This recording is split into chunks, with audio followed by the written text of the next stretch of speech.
hello. It's great to have you here once again.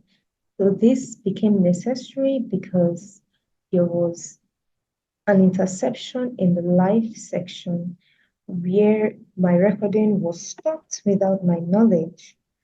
And so the later part of what I was talking about was not recorded.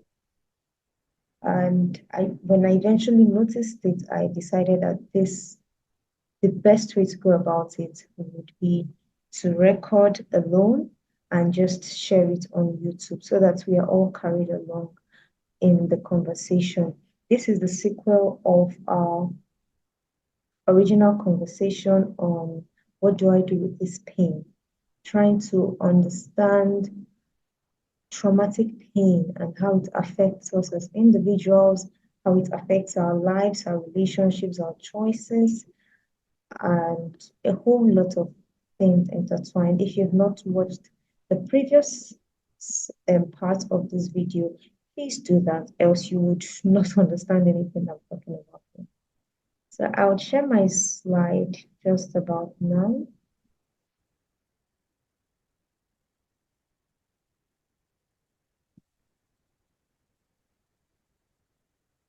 Okay, and my slide is up. This is where we were. Rather, this is where I was cut off in the former recording. We began to talk about how to diagnose soul pains. We talked a lot about what these pains look like. First of all, giving clarity to the fact that pain is an indication that there is an injury or potential injury about to take place. And so when you can feel the pain or recognize the pain or call the pain for what it is, you can begin to trace what or where the injury is. How many of you have felt a certain kind of pain and then you start using your hand to trace it? Like, I feel this pain in a certain way, and where is it? Where is it? Where is it? Where is it? And you're able to trace it. That okay, so this is the point. So that is really what this is about.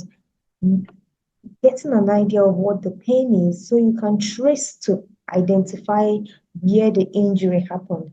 Because without pain, diagnosing or detecting the source of injury or a point of injury would be very difficult to achieve.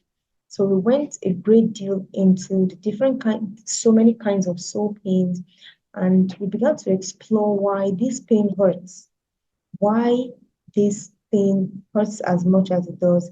And we said it hurts because the cognitive brain is not yet developed. It hurts because these events are being stored and even become a subconscious conditioning that fuels the rest of our activities, life, and relationships and decisions without our knowing it. They begin to sponsor our thought patterns, they begin to sponsor our desires, our likes and dislikes, and we cannot many times tell why things are the way they are. We said it hurts because the brain interprets familiar as safe. And so even if familiar is toxic, the brain would rather stay toxic than to stay in a non-toxic environment because non-toxic is not safe to the brain. That's what it's interpreting it as. And that's why we begin to showcase certain behaviors that may sound illogical, irrational to someone else, but it makes perfect sense to you. Perfect sense to you. You may not even understand why you are doing it. It makes perfect sense to your brain, your wiring, your iOS as a person. It may not make sense to you logically because you tell yourself, why am I attracting the wrong persons? Why am I sabotaging my relationships? Why do I sabotage myself? Why do I promise to do something and I don't do it? Why do I keep running in circles, repeating the same mistakes? You recognize the error in this kind of thinking, behavior, attitude, thought patterns, belief systems, but you don't seem to be able to break through because your internal wiring is conditioned and programmed by trauma in a certain way. We said it hurts because you became an adult too early in a system we call parentification. I try to explain that this is when parents give the emotional burden, give their emotional burdens to the children, or they demand or request, intentionally or not, that their children meet their own emotional needs. It doesn't matter if you meet your child's emotional needs, but you demanding that the child meets your emotional need becomes traumatic for the child because the child is not equipped to meet your emotional needs. Still way too young, not even a child of 18, of 15, 16 can meet your emotional needs. If you're lacking friends, go and make friends with your peers. They have the maturity, they are able to help you out. But demanding it from your child who is looking up to you for guidance is callous, to say the least. It hurts because you had no support system to help you, to shepherd you, to lead you, to guide you, to be there for you, to serve as a buffer from the ills of life. So I think this was where I stopped, and so I would pick up from here. I gave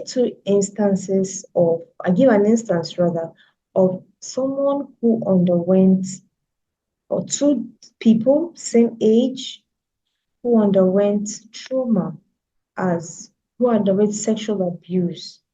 Okay, now one person had a father or a mother they could run to talk to. They had a mother who could listen. They had a safe zone where they could say, this is what happened to me. And in that safe zone, be it maybe a religious leader, a biological mother and parents, rather, a biological parent, mother, father, anyone, a big sister, they had a safe zone where they could go and say, okay, this is what has happened to me. And those people addressed it in a non-judgmental way, addressed it in a way that helped to heal the pain, the guilt, the shame, and every other accompaniment of rape incidents.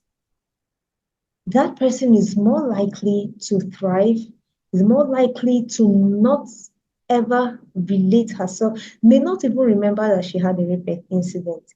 And this is not because trauma wiped off the memory or hid the memory, but because she's able to grow past that phase. She's able to thrive beyond that incident because she had the support system of mature people who were able to reinforce her identity, help her to know that this is not you, this rape is not you. You are still the amazing person you are. And probably went the extra mile to make sure that justice is served. These support systems would help this person thrive better than someone who had this exact same incident or who did not have a mother to run to because mom is going to kill me,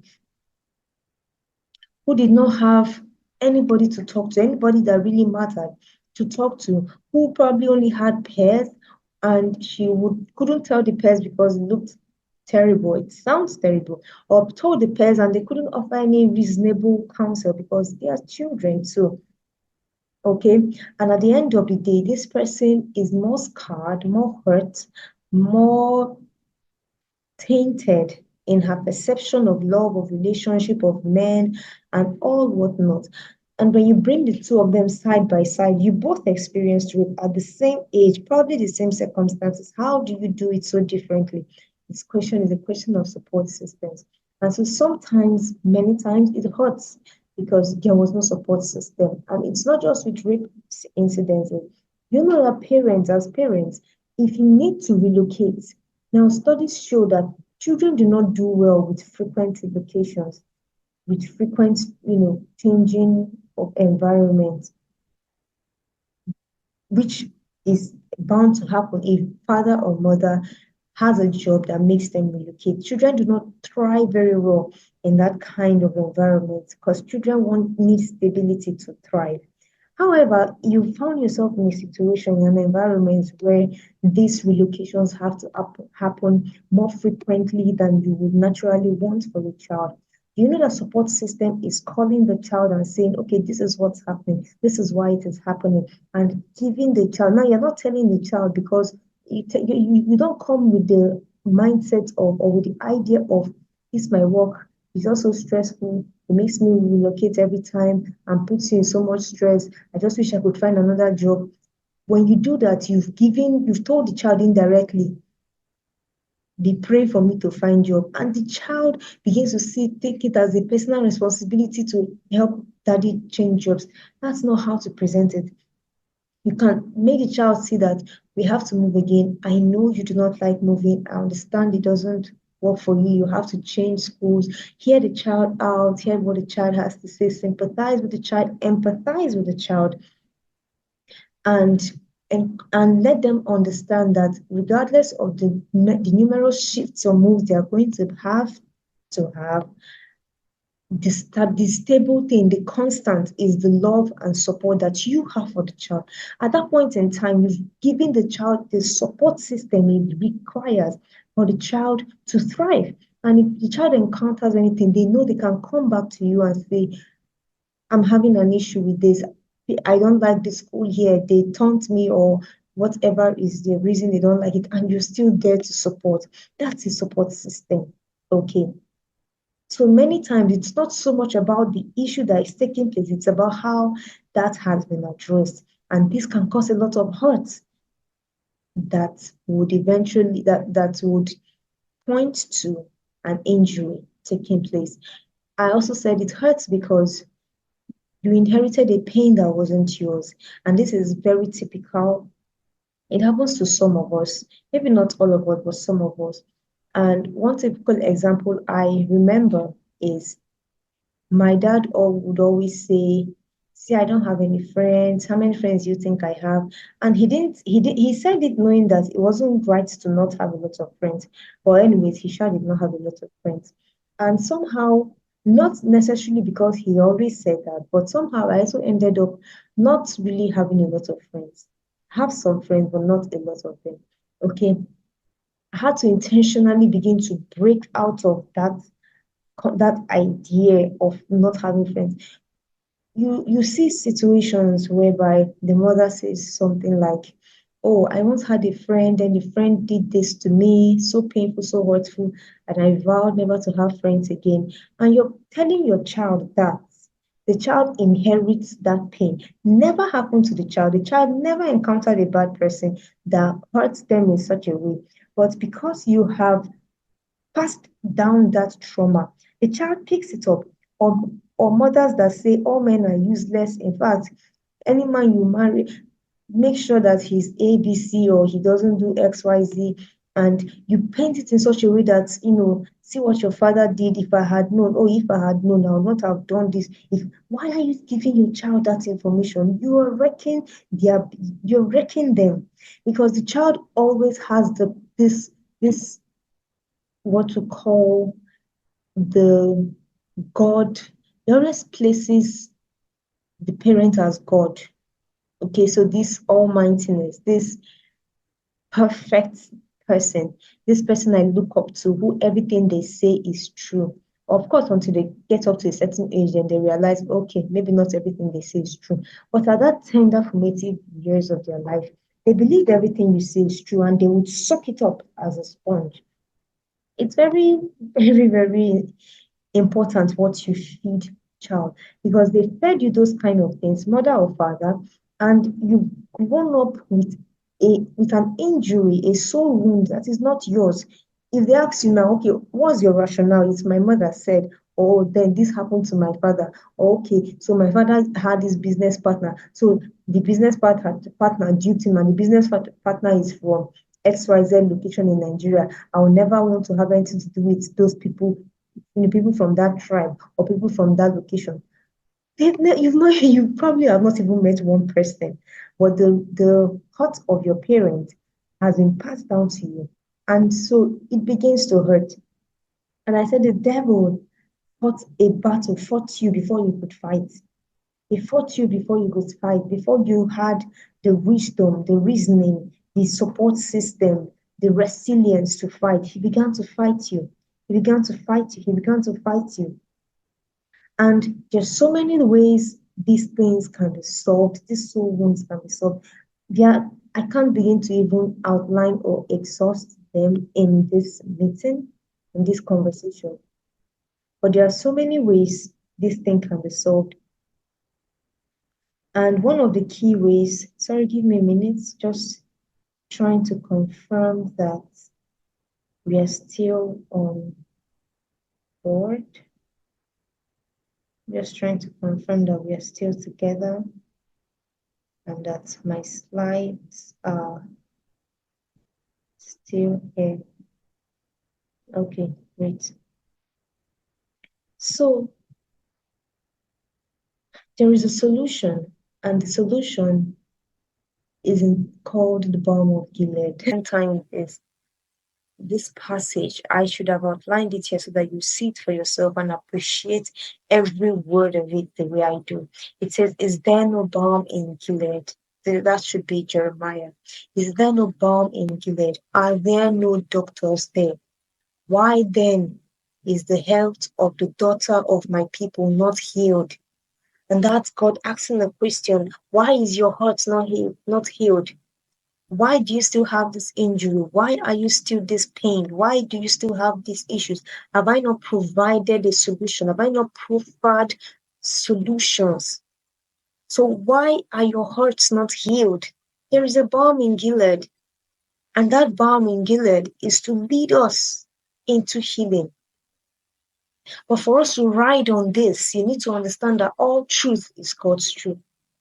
And what that simply means is that every truth of God, every truth of God, every truth is God's truth. And there's a difference between something that is true, TRUE, and something that is the truth.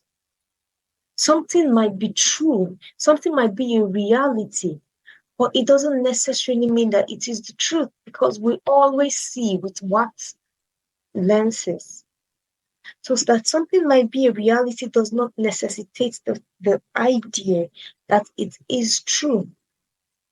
It's important, and as we progress, not in this conversation, I mean in the inner hub, you'll come to appreciate why it is important to differentiate these things. However, for here, it's important to know also that medicine is God's truth. Therapy is God's truth. As when it comes to matters of the body, medicine is God's truth. There are people who still battle with whether we should take drugs, whether we should be transfused, whether whether people should undergo operations, and whether they should get certain kind of treatment. All truth is God's truth. What's the truth of medicine? Is the truth of healing? Is the truth of salvaging what is about to be lost, what is injured and about to be lost. And there's a passage of scripture that talks about this, that you need that there's something that you have to do certain things to make sure that what is wounded can be healed. And that's the truth of medicine. It's God's truth. The truth of therapy is God's truth. Because scripture tells us in Romans chapter 1 that the glory, now this is paraphrased, the personhood of God, his entirety, his totality, he took it out, he distributed them across creation. So that when you look at creation, you can see a part of God. You won't see the whole picture, but you see a part of God. And so that tells us that God can be found in everything that we're doing. God can be found in everything that we are doing. If all you need to do, sorry for that, I haven't. All you need to do is to look out and see. And so therapy is God's truth. Therapy is God's truth. It's the truth that your soul can find healing. Some people are so averse to therapy, it feels like one demonic thing to do. It feels like we are saying you are mentally ill if you say go for therapy. It feels like we are saying you are mad, literally. But no. And so the conversation in this particular aspect is to help you understand that healing is possible and obtainable. Healing is possible and obtainable. So I have two core goals. The first one is education, and the second one is engagement in this meeting. Education is to enlighten, is to advocate, is to inform you of what is going on and what can be done about what is going on. It's the enlightening part of what of healing. The engagement is to take you on a journey that makes for soul healing. It's a journey. Someone reached out to me the other time to say she realized that she's had a troubling childhood because of XYZ, and she wants to find healing, she wants to find cure, she wants to whatever. And I told her it's a journey. Don't think that there's a training you will take and in 4 months you'll be fine, 100% fine. Do not think that you can attend a therapy session for, I don't know, 6 months and all your problems would have disappeared. No, it's a journey. It's a journey because, like I said, I mentioned in the earlier part of this meeting, when we talk about trauma, trauma is injury. And as long as you're on earth, as long as you are alive, as long as you interact with earthlings, and even if you do not interact with earthlings, but as long as you're on this earth, you will experience the trauma of the soul. Definitely, definitely, you will experience trauma. You will experience things that hurt you. You experience things that go sharply against what you expected, what you hoped for. And they have a way of altering your, changing your decisions, changing your belief system, changing your drive, changing your goals, your results, and all that. And so as you progress in life, you gradually will need to always do a soul evaluation and find healing. However, for basic healing processes that would address childhood trauma, those ones are deep. Those ones are really deep, sometimes very maxed that you will not know. And so it's a journey. And that is what I am here to proffer to you today, the journey of healing. And to do that is this blessed platform that Lord has mandated me and instructed me to pursue. And to help us navigate this soul healing is what community is all about. And HECT is simply short for healing from childhood trauma. So HE for healing and then CT for childhood trauma. The vision is to help youths, especially those of Christian faith, who have been marred by adverse childhood experiences. What are we helping these people to do? Christians who have been marred by adverse childhood experiences, who have been marred by trauma. What are we trying to help them achieve? The first one is to help them find healing, restoration, and wholeness. Healing from the past, restoration that affirms them for the future, for the today, and then wholeness that sponsors a future trajectory of growth. You see, there is a healing that would come as a restoration that will come that makes you whole. Remember, Jesus would always say, your faith has made you whole. You are not just healed from what just happened, such that the pain is no longer there. You are now whole in such a way that if there was something that was spoiling, there's something that had gone the wrong way, it's now being restored. That's the first portion of what we are about.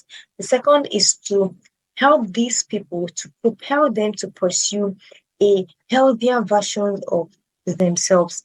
Because, like I mentioned prior, trauma tampers with our sense of identity.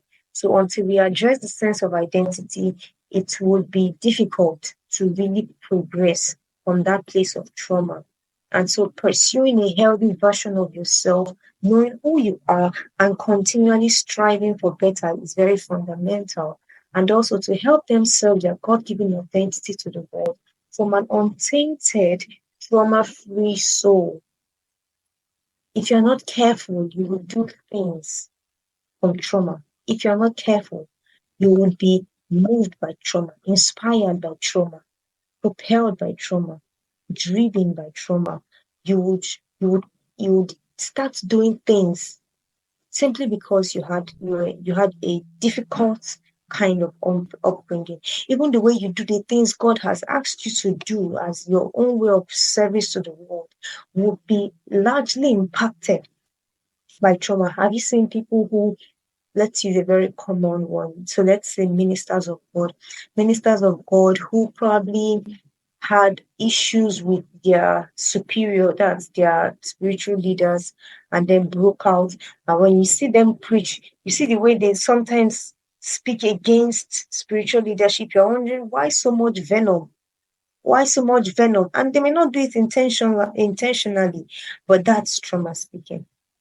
If you will serve God with your God given assignment, and if you serve your God given assignment to the world, you want to do it from a place of a trauma free soul. And that's what we are about. Our mission is that through teaching, training, and therapy, we'll be able to empower you to have the tools that enable for healing and transformation. So it's all about our mandate stands on three T's. Our mandate stands on three T's: teaching, training, and therapy. Teaching, training, and therapy. Teaching would be in-house and general. In-house being that we are going to have what I would call an enclave, just a group of us, a group of people who are willing to pursue this journey of healing. If you want to, it's totally free. You're not paying for anything. It's completely free. So don't wait to hear how much you pay. It's totally free. But there's going to be this in-house conglomerate of people who want to go through this journey of healing, and it's going to be a closed house. What I mean by a closed house is that people would not you can't invite your friends after the doors are shut. You can't invite your friends and tell them, oh my God, they taught us such a wonderful thing, you need to be part of it. No, you can't do that. After the doors are shut, the doors are shut. And they have to wait till when the doors open again. Now, this meeting is going to run, this enclave is going to run for about 4 to 6 months, and the doors will be open every 4 to 6 months. The goal, why it's running this way is because we want to see results. We do not want you to just be in another WhatsApp group or one of those numerous groups where they tell you good things and you learn so many things and that's about it. No. We want to see transformation. God wants to heal wounded souls. And if we are going to be an extension of God's hands to you, then we need to ensure that your soul is being healed. We are looking forward to those healing streams pouring out of you, right? And so it's important, there'll be that in-house meeting, that in-house group that will be tutored, trained, okay, for that period of time before the door is open for another period of time, and then people can join in. After a while, it's short, so it's going to run in cycles. Now, it doesn't mean that if you're in the first batch, you'll be disposed of for the second batch. No, they will just keep joining in, but we want to grow systematically. We want to grow in a profound way that we can be able to assess the results of what we are doing. Nobody has time to waste doing what doesn't work. Nobody has time to waste patting anybody at the back and saying, hey, oh my God, you had such a bad experience. I'm so sorry. No, we want to see you heal from it. We want to see you pursue your God-given assignment. We want to see you elevate. And this is what we are intentional about. So there are going to be teachings which will come in form of discussion classes, webinar classes, conferences. Would invite experts from different fields depending on what the conversation is about. And it's just going to be beautiful. Some of them would be just for the in-house participants. Some will be open. Everybody can join. The one that everybody can join, there'll be a different WhatsApp group for that. WhatsApp group for that. Sorry about that. There'll be a different WhatsApp group for that, aside from the training group. Then we operate the second leg of it's like a tripod. So the first leg is teaching, the second leg is training. This is where we give you the tools that would help you. So like I said, we are not here to pat you on the back. We are not here to form a pity party for you and form a mourners association of traumatic experience survivors. No, we are here to see you grow. We are here to see you break free from that and progress and advance really. So there would be trainings. The trainings are entirely in-house. No external body would be included in the training. And lastly is therapy. This would be one-on-one therapy, it could be group therapy. This therapy session part is going to be paid for.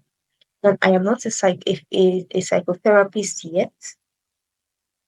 It's something I'm working towards. And so for this session, I will be inviting psychotherapists and other mental health experts, clinicians who will do the therapy, which is why it is going to be paid for. It's not compulsory, but if you can afford it, then you go for it. What we will do is to help you find a subsidized rate. I encourage everyone to go for therapy. I myself am eyeing hypnotherapy. I really want to have a hypnotherapy experience session, right? And so what it means is that I would be saving towards it. Okay, because therapy is not expensive. But one thing, which is why I had to let you know that therapy is also God's truth. Anybody who tells you that you just be prayed for and everything will be fine, well, if the Lord decides to show that mercy, who are we? Nevertheless, the same way medicine works is the same way therapy works. Okay. So I really encourage everyone to participate in therapy. So there will be group therapies where you attend as a group, or there would also be one-on-one sessions where you go as an individual, and with certified psychotherapists and other specialists in the field of mind medicine. The convener, I said in the early part of this conversation that I'll give you a bit more detail about me at the end of the session, because I didn't want to do that in the beginning. So this is me practically. This is me. My name is Esther Zoe Manager, and I love to reach out to today's youth with the message of renowned identity, with the message of embracing corporate purpose. And when I mean corporate purpose, I mean the understanding that we are all pieces of a puzzle, and as we join with each other, we're able to achieve a grander purpose that can be really transformational. And I also like to preach the gospel of unapologetic social impact. Like, reach out to your world, be a blessing to your world. Yeah, I'm that kind of person who likes to tell you to do that. And as convener, of course, I've given you an insight, an R plus insight into what HECT community is about, which is to help young people, trauma survivors, to begin the journey, take on the journey. It's a journey. I began mine in 2019. So it's a journey that you will take, it's a journey you need to take to overcome the impact of trauma. If you are if you're poised to take it, to have the result now, you won't get anywhere. But when you start, you'll see so much progress to be unimaginable. I'm a practicing physical therapist, a women's health enthusiast, mental health advocate, an author, and a business owner. And wife of one man, mother of a beautiful, beautiful daughter. And I love silence. I love silence. I love self-development. So you can find more about me there. And it's been a wonderful time with you. So we'll call it, we'll be wrapping it up here. And wow, what an exciting moment it's been with you. Thank you so much for clicking on the links, for staying up until now, for hearing me out, for hearing the message of the Lord through my mouth to you. And what I want you to do after hearing this is for you to decide, do I want to do this? This community is not for everybody. I am not called to everybody. I am not looking for a crowd. I'm looking for results. If you are ready to take that journey and find results, if you are ready to be committed and procure results, and you are certain that this is the time, maybe you're very engaged now, and so you have time in the next 4 to 6 months, that's perfectly fine. But if you know this is the time for you to participate, the doors are open now. You would see, I'll share the link in the group, the link to a form, fill the form, join the group. And on the 1st of April, depending on when you are listening to this conversation, the new session, or what's the session? The new permit me to call it session cohort. The new cohort would start running, and it will run for 4 to 6 months, like I said earlier, before the doors are open for more people. I want results, and if you want results too, if you want to heal from these things that you have realized have pinned you down for so long, but you don't even know why, you keep on having cyclical kind of results, cyclical kinds of events taking place, and you want to begin to pursue that knowledge, that process, that healing, then click on the form, fill the form, join the class. The doors will be closed on the 28th, and the class will start on the 1st of April. Thank you so much for your time. I greatly appreciate it in spite of network glitch and everything. We made it! So thank you so much, and do have a very exciting time.